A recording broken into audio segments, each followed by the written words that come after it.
কিছু নেই, টেকা বানিয়ে চিকিৎসা করে পাচ্ছি না। এক বাপ দেশে ভিন দেশ খাটে, তাও খাটিচ্ছে, ওই ছেলের প্রতি তাও করবে পাচ্ছি না। আমি প্রতিবন্ধী মানুষ, আর কি করবো। বিসমিল্লাহির রহমানির রহিম। আসসালামু আলাইকুম সুধী দর্শক মন্ডলী, আমি এখন অবস্থান করছি বগুড়ার শেরপুর ৩ নং খামারকান্দি পার ভবানীপুর ১ নম্বর ওয়ার্ড পশ্চিমপাড়া তো হয়ে বাসায় শুয়ে আছে। আপনাদের আজকে দেখাবো কি কি সমস্যা, কি জন্য আপনাদের কাছে ভিডিও করা হচ্ছে। আমার সাথে আসুন।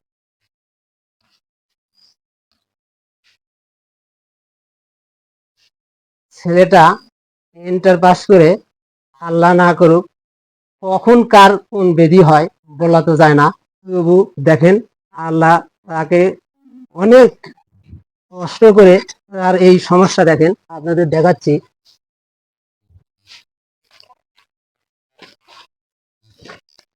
গরিব অসহায় মানুষে বাংলাদেশের প্রায় অনেক জায়গাতেই গেছে, দেখেন এগুলো পরীক্ষা করছে, বিভিন্ন হাসপাতালে গেছে, যাতে যাতে তারা নিজে কর্ম করে খায়, খুব অভাবী মানুষ।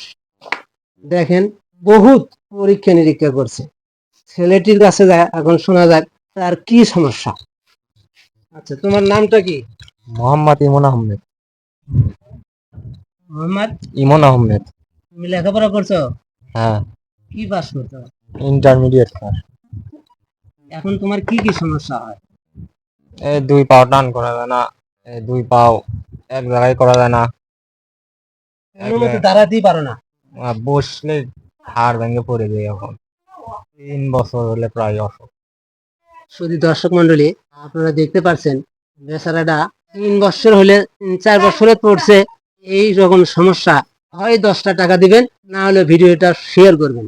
আর আপনার মতো আমার মতো অনেক অসহায় ব্যক্তি আছেন, দানবীর আছেন, এই সব লোকদের পাশে অবশ্যই দাঁড়াবেন। আমি কোনোদিন ৩-৪ বছর হলে ভিডিও করি, কারোর জন্য কোনো আবদার করিনি। দয়া করে আপনি এই বেচারার দিকে তাকিয়ে একটু হেল্প করবেন। 10-এর লাঠি 1-এর বোঝা আপনারা দিলে অবশ্যই এই ছেলেটা ভবিষ্যতে ভালো হতে পারে। আমি শুনবো তার মাও একটা প্রতিবন্ধী লোক। আপনার ছেলের কি সমস্যা? আর আপনার 4 বছর হলে মেলা ঢাকা পর্যন্ত বৌর বড় ডাক্তার পরে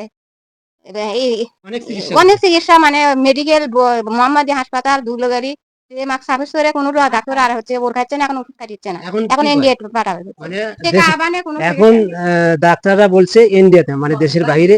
শুধু দর্শক, আসলে তার দেখতে পাচ্ছেন বাড়ি ঘর অবস্থা, তার বাবা রাজমিস্ত্রি কাজ করে, হেল্পারি, তার মা একটা অসহায় প্রতিবন্ধী লোক, আর কোনো অর্থ সম্পদ নাই। দয়া করে সবাই দিলি আমার ছেলে দিলি, দয়া করে সবাই দিলি দেন, তাহলে আমার ছেলে উদ্ধার হবে। আমি ঘুমত পড়াই, আমি 4 বছর হলে ধরছি, এখন আমার ছেলে বিছনা থেকে আর উঠতে পারি না, ঘর ভেঙে ভেঙে পড়ে যাচ্ছে, কিছু আর খাবারই পাচ্ছে না, খাওয়া নেই বেড়াওয়া নেই, কিছু নেই, টেকা বানিয়ে চিকিৎসা করে পাচ্ছি না। এক বাপ দেশে ভিন দেশ খাটে, তাও খাটিচ্ছে, ওই ছেলের প্রতি তাও করে পাচ্ছি না। আমি প্রতিবন্ধী মানুষ, আর কি করবো। 10-এর লাঠি 1-এর বোঝা। অবশ্যই এই অসুস্থ ব্যক্তির পাশে সবাই দাঁড়াবেন। সবাই ভালো থাকবেন, সুস্থ থাকবেন। আজকের খবর বগুড়া শেরপুর, আব্দুর রাজ্জাক।